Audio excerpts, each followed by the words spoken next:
తల్లి ఎంత గొప్పదో తండ్రి అంత గొప్పవాడు. తండ్రిని జీవితాంతం దైవంతో సమానంగా చూడాలి. పితృదేవోభవ, భగవంతుడే తండ్రి రూపంలో ఉన్నాడు.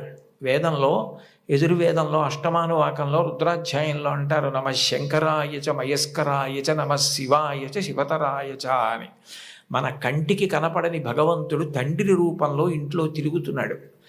ఎప్పుడు బిడ్డ వృద్ధిలోకి రావాలని అహరహం కోరుకునేవాడు ఎవరైనా ఉంటే తండ్రి.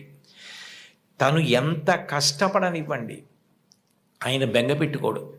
కానీ ఆయన కోరుకునేది ఒకటే, పుత్రాది చేత్ పరాజయం.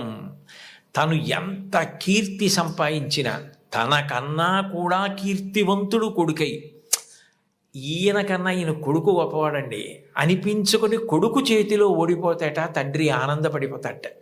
అంటే తండ్రికి ఈ కొడుకు పట్ల ఎంత ప్రేమ ఉంటుందో చూడండి.